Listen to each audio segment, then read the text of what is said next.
लगा घोष बाबू की सारी आपत्तियां जैसे समाप्त हो गई थी। वे अत्यंत मधुर एवं मैत्रीपूर्ण ढंग से बोले, और तुम्हें इसका कौन सा अंश सर्वश्रेष्ठ लगता है? जहां इंद्रजीत युद्ध में निहत हुआ है। नरेंद्र बोला, मंदोदरी शोक से कातर होकर रावण को युद्ध में जाने से रोक रही है, परंतु रावण पुत्र शोक को मन में जबरदस्ती हटाकर महावीर के समान युद्ध में जाना निश्चय कर प्रतिहिंसा और क्रोध की आग में स्त्री पुत्र सब भूलकर युद्ध के लिए बाहर जाने को तैयार है। वही है काव्य की सर्वश्रेष्ठ कल्पना। चाहे जो हो, पर मैं अपना कर्तव्य नहीं भूल सकता, फिर दुनिया रहे या जाए। यही है महावीर का वाक्य। माइकल ने उसी भाव से अनुप्राणित होकर काव्य के इस अंश को लिखा था।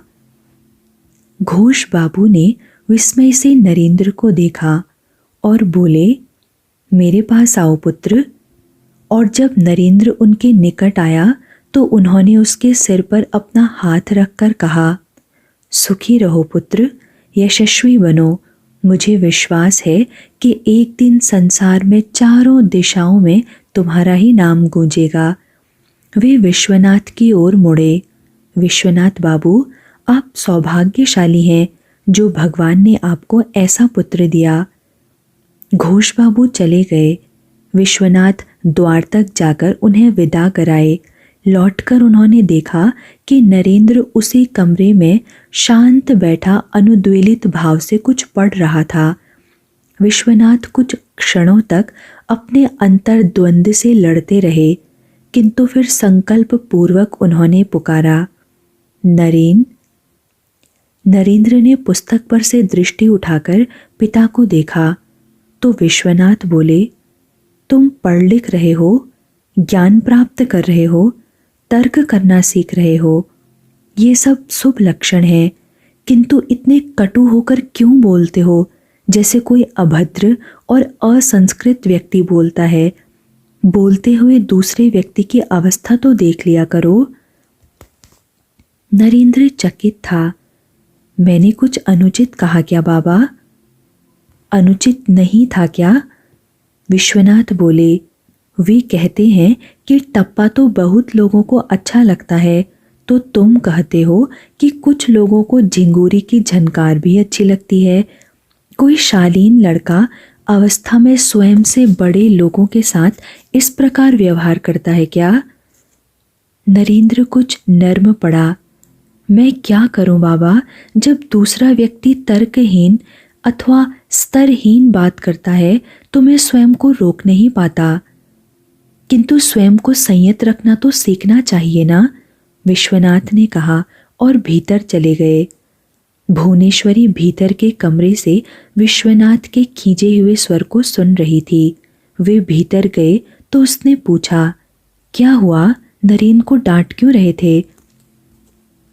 क्या करूं, अपनी बौद्धिक क्षमता का अपमान होने पर यह नरेन ना बड़ा देखता है ना छोटा। पहले भी मैंने इसे समझाया था। यह बहुत तीखा बोलता है। दूसरा व्यक्ति ही न लड़े तो न लड़े, यह तो अपनी ओर से कोई कसर नहीं छोड़ता। बचपना है इसका। भुवनेश्वरी ने जैसे विश्वनाथ को शांत करना चाहा। जानता हूँ, वैसे तो इसकी बौद्धिक क्षमताओं को देखकर मन ही मन प्रसन्न ही होता हूँ, किंतु इधर मैं अपनी प्रसन्नता प्रकट करूं और उधर वह और भी उद्दंड हो जाए तो मेरी प्रसन्नता का क्या लाभ? ठीक कहते हो, भुवनेश्वरी बोली। इसीलिए कहते हैं कि बच्चों को पालना कोई सरल काम नहीं है। विश्वनाथ कचहरी से लौटे तो मुंह हाथ धोकर बाहर बरामदे में आ बैठे और फिर उन्होंने पुकारकर भुवनेश्वरी से पूछा, नरेंद्र कहाँ है? अपने कमरे में पढ़ रहा होगा। कोई काम था क्या? अरे हर समय कोई काम ही होता है क्या? उससे कहो हर समय पढ़ते ही नहीं रहना है। बहुत पढ़ने से भी आदमी बौरा जाता है उसे भेजो यहाँ। तुम भी विचित्र हो, जिनके बच्चे पढ़ते नहीं हैं वे उन्हें पढ़ने के लिए प्रेरित करते हैं, और तुम हो कि पढ़ते हुए बच्चे को भी निर्विघ्न नहीं चलने देते। अरे बुलाओ उसको। जब तक यहाँ है थोड़ा बहुत अवकाश मिल जाता है तो बच्चों के साथ समय बिताया जा सकता है। एक बार कलकत्ता पहुँच गए तो एकदम समय नहीं मिलेगा, तब या तो कचहरी होगी या मुवक्किल। रायपुर के प्रवास को तो तुम सैर सपाटा ही समझो। भुवनेश्वरी ने भीतर जाकर नरेंद्र को भेज दिया। नरेंद्र पुस्तक हाथ में लिए विश्वनाथ के पास आया तो वे बोले, इस पुस्तक को बंद करके कहीं रख दो। क्यों बाबा? अरे कुछ जीवन से भी सीखो। कभी कभी जीवन पुस्तकों से कुछ अधिक ही सिखाता है। नरेंद्र की दृष्टि में आश्चर्य था। जीवन से क्या सीखना है मुझे? मेरा तात्पर्य है कि इस प्रकार आदेश पर भी जीवन कभी कुछ सिखाता है क्या?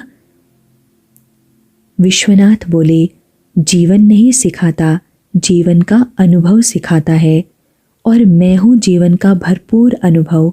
जाओ शतरंज उठा लाओ, मैं तुम्हें शतरंज सिखाऊंगा। शतरंज खेलने के लिए मन मचल रहा होगा, साथ ही कोई मिला नहीं होगा। अब नरेंद्र को फांसने के लिए दर्शन भगा रहे हैं। भुवनेश्वरी ने टिप्पणी की, तुम यह सब नहीं समझ पाओगी। विश्वनाथ उसके परिहास को पूर्णतः टाल गए। जाओ नरेंद्र, शतरंज लाओ। नरेंद्र शतरंज ले आया। विश्वनाथ काफी देर तक नरेंद्र को शतरंज के नियम समझाते रहे और तब उन्होंने खेल आरंभ किया। नरेंद्र को भी खेल में रस आने लगा था, जैसे कोई सेनापति अपनी सेनाओं के मोर्चे बांध रहा हो। उसने तभी मन ही मन तय किया कि वह यह खेल जोगेंद्र बाला और महेंद्र को भी सिखाएगा। अगले दिन कचहरी की छुट्टी थी। नरेंद्र ने संकेत में पिता से पूछा कि क्या वे शतरंज खेलना पसंद करेंगे, तो विश्वनाथ ठठाकर हंस पड़े। लगता है तुम्हें भी शतरंज का चस्का लग गया। नहीं, वह तो ऐसे ही। नरेंद्र बोला, मैंने सोचा आज आप घर पर हैं तो अभ्यास हो जाएगा, अन्यथा मैं किसके साथ खेलकर अपनी दक्षता बढ़ाऊंगा। बात तो तुमने ठीक कही है, किंतु सुबह सुबह शतरंज पर नहीं बैठ जाना चाहिए, अन्यथा इसी में शाम हो जाएगी।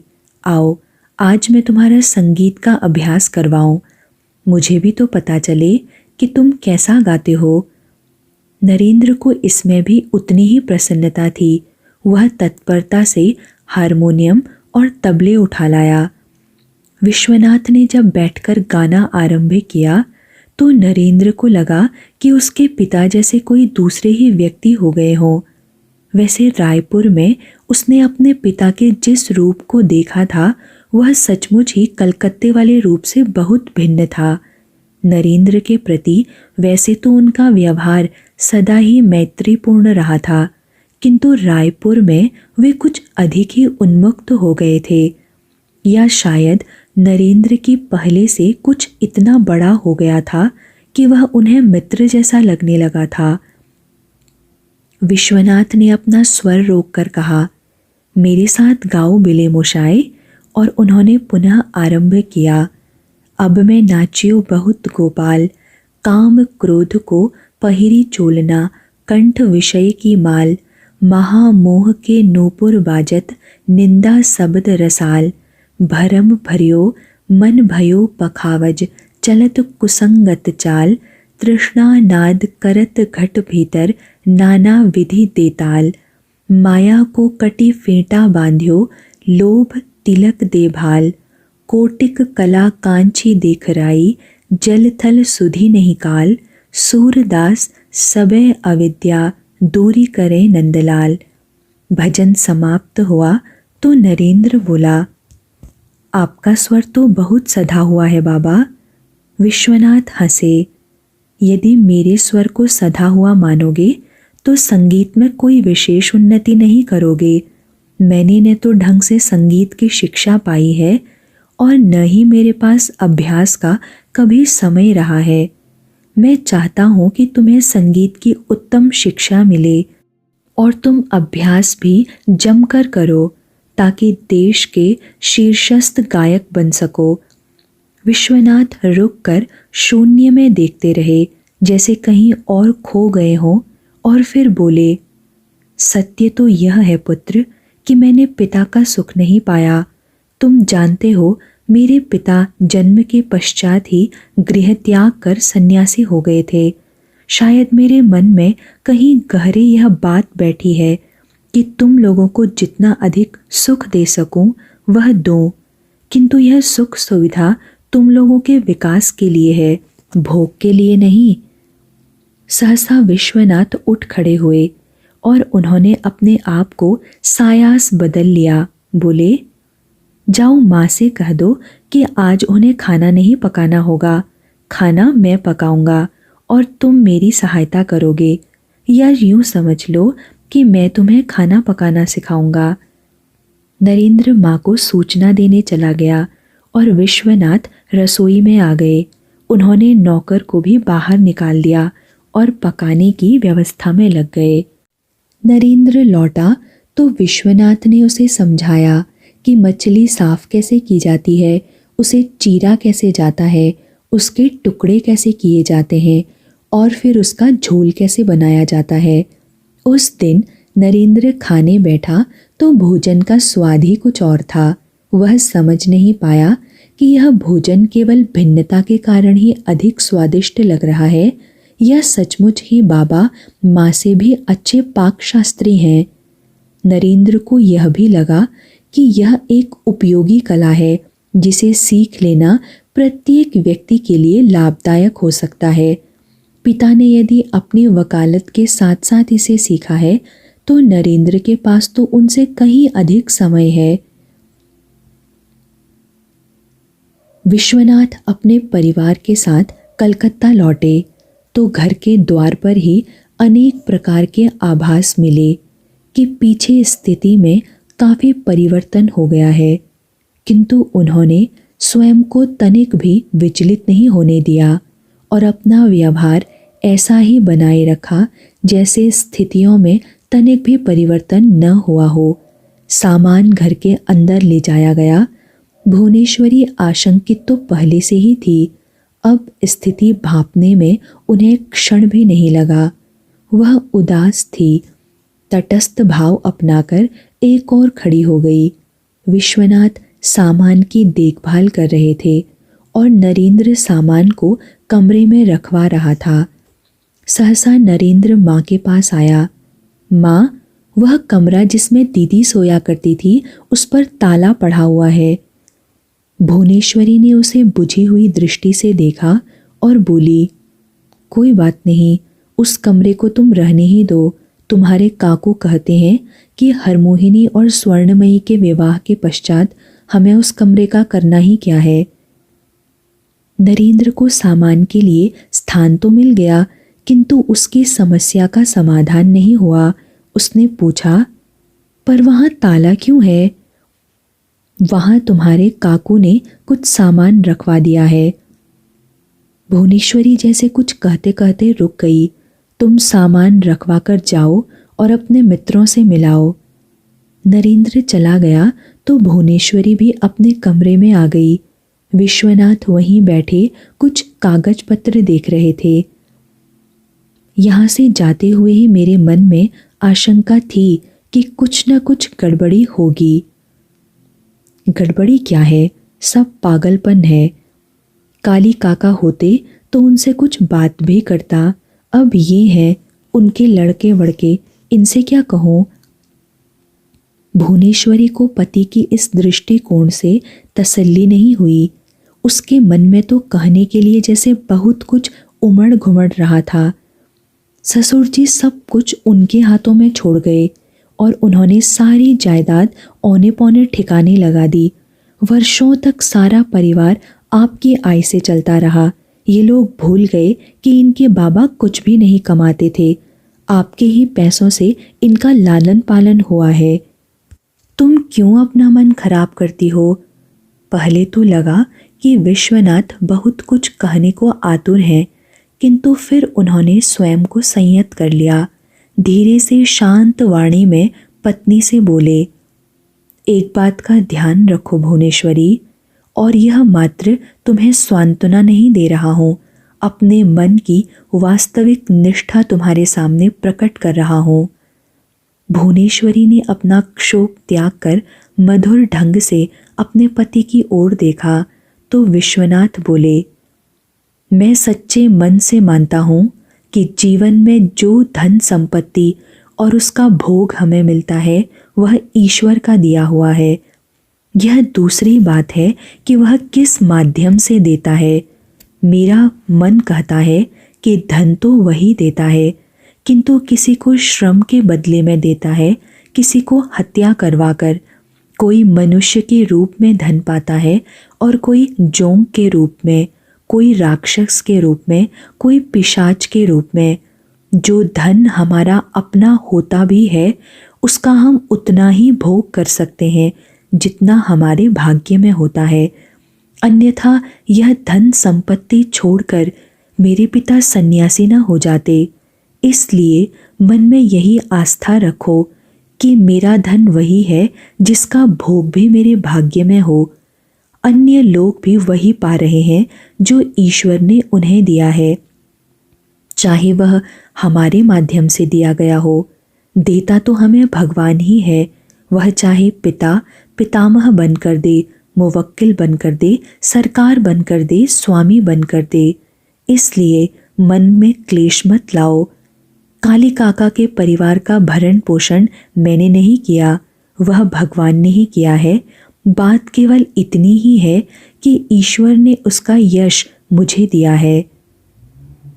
अपनी विचलित अवस्था में भी यह बात भुवनेश्वरी के मन में आए बिना नहीं रही कि उसके पति का मन असाधारण रूप से उदार है। वह जैसे अपने आप को समझाती हुई बोली, अब आप जैसा मन और बुद्धि कहाँ से लाऊं, जिसे न अपना धन लुटाकर परेशानी होती है और न ही अपना धन लुटते देखकर उद्विग्नता। उद्विग्न तो मैं होता हूँ, कोई योगी तो नहीं हूँ। कब होते हैं उद्विग्न, मैंने तो कभी नहीं देखा। विश्वनाथ कुछ देर तक खड़े सोचते रहे और फिर बोले, इस क्षण भी उद्विग्न हो। क्यों? तुम्हें मालूम है कि नरसिंह काका और राम अब यहाँ नहीं रहते। विश्वनाथ धीरे से बोले, सुना है राम अब डॉक्टर हो गया है और उसने अपने लिए एक मकान की व्यवस्था कर ली है और वह अपने पिता को भी अपने साथ ले गया है। यह सब ठीक है, विश्वनाथ बोले, किंतु इससे बड़ा सत्य यह है कि हमारी अनुपस्थिति का लाभ उठाकर काकी ने उन्हें इस घर से निकाल दिया। संभव है कि वे लोग समर्थ हो जाने के कारण स्वेच्छा से ही गए हों, किंतु जाते जाते भी काकी ने कहने सुनने में कोई कसर नहीं छोड़ी। उन्होंने और भी कितने ही रिश्तेदारों को अपमानित कर यहाँ से निकाल दिया है। उनसे यह कहा गया है कि यह विश्वनाथ के बाप का घर नहीं है कि दुनिया भर के लोगों को यहाँ ला बैठाया जाए, और न ही अब विश्वनाथ उनके भरण पोषण के लिए धन देता है। अतः वे लोग चाहे सड़क पर रहें किंतु यहाँ से निकल जाएं। अच्छा, जाने काकी इतनी कर्कशा क्यों है? भुवनेश्वरी कुछ चकित भाव से बोली, पर आप उन लोगों के लिए इतने दुखी क्यों हैं? आपको अपने पुत्रों के लिए भी मैंने इतना परेशान होते नहीं देखा। पुत्र? विश्वनाथ हंसे, मेरे पुत्र समर्थ होंगे अतः अपनी आजीविका स्वयं अर्जित करेंगे, किंतु वे असहाय लोग जो यहाँ रहते थे उनकी देखभाल करने वाला मेरे सिवाय और कौन था? विश्वनाथ ने बहुत सोचने के पश्चात यह निश्चय किया कि नरेंद्र को अपनी शिक्षा के लिए पुनः पंडित ईश्वरचंद्र विद्यासागर के विद्यालय में ही जाना चाहिए। वे स्वयं नरेंद्र को लेकर विद्यासागर महाशय से मिलने के लिए गए। संयोग से विद्यासागर उन्हें न केवल कार्यालय में मिल गए, वरन उन्होंने पिता पुत्र का उल्लासपूर्ण स्वागत भी किया। कुशल समाचार की चर्चा हो चुकी तो विश्वनाथ ने अपने आने का प्रयोजन बताया। विद्यासागर महाशय ने उनके प्रस्ताव का उस प्रकार मुखर स्वागत नहीं किया जैसा कि उन्होंने नरेंद्र और विश्वनाथ का किया था। वे कुछ गंभीर होकर बोले, मुझे इस बात की प्रसन्नता है कि आप नरेंद्र को उसकी शिक्षा के लिए फिर से हमारे विद्यालय में ले आए। अपने विद्यालय के लिए मैं इसे गौरव की बात मानता हूँ, किंतु इसमें कुछ कठिनाई है। विश्वनाथ को कुछ आश्चर्य हुआ। कठिनाई? कैसी कठिनाई? नरेंद्र यहाँ 8वीं में पढ़ता था। यहाँ से जाने के पश्चात 2 वर्षों तक उसने किसी भी विद्यालय में प्रवेश नहीं लिया। विद्यासागर बोले, अब आप यह तो चाहते नहीं हैं कि हम उसे वापस 8वीं कक्षा में लें? नहीं, 8वीं में नहीं, मैं तो उसकी 10वीं कक्षा में प्रवेश की बात कर रहा हूँ।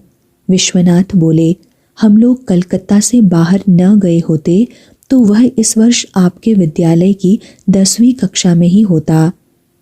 हाँ, वह 10वीं कक्षा में होता, किंतु 8वीं और 9वीं कक्षा की पढ़ाई कर, उसकी परीक्षाएं देकर, उन कक्षाओं में उत्तीर्ण होकर, विद्यालय की दृष्टि से न तो वह 8वीं की परीक्षा में उत्तीर्ण हुआ है न 9वीं की, फिर उसे 10वीं कक्षा में कैसे लिया जा सकता है?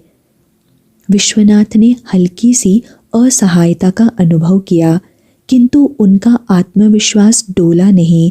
बोले, आप मेरा विश्वास कीजिए कि इन 2 वर्षों में नरेंद्र ने बहुत पढ़ाई की है, उससे कहीं ज़्यादा जितनी कि वह कक्षा में बैठकर कर सकता था। वह अब वैसा चंचल बालक नहीं है जैसा कि वह 2 वर्ष पहले हुआ करता था। अब वह एक गंभीर तरुण है।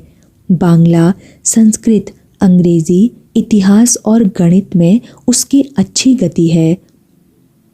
अवश्य होगी, मुझे आपकी बात पर पूरा विश्वास है और नरेंद्र की प्रतिभा से भी मैं परिचित हूँ। उसने इन 2 वर्षों में बहुत ज्ञान प्राप्त किया होगा, इसमें भी मुझे कोई संदेह नहीं, किंतु उसने निर्बंध अध्ययन किया है। परीक्षा तो पाठ्यक्रम के आधार पर होती है। विद्यालय का शिक्षण अनुशासन में बंधकर होता है।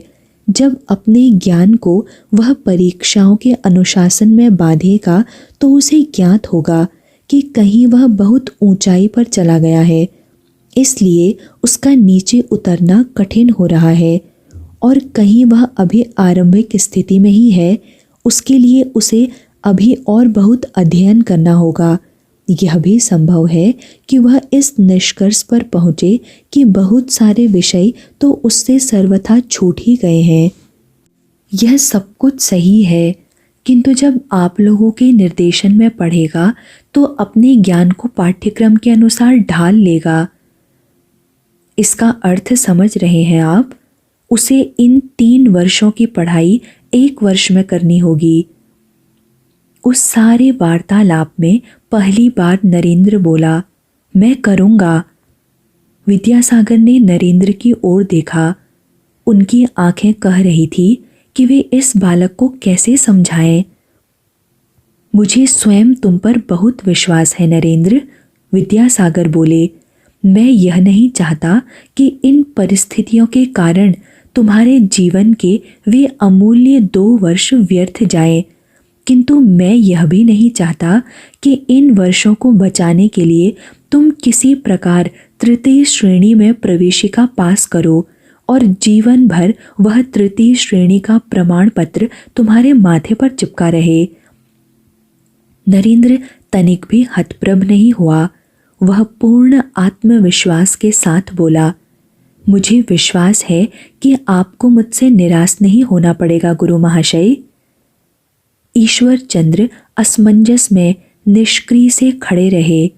उनका अध्यापकीय विवेक कह रहा था कि इस किशोर पर अनावश्यक ही एक साथ इतना बोझ डालना उचित नहीं है, किंतु नरेंद्र के मुख का आत्मविश्वास उनके अध्यापकीय अनुभव के सम्मुख एक बड़ा प्रश्न चिन्ह बनकर खड़ा हो गया था।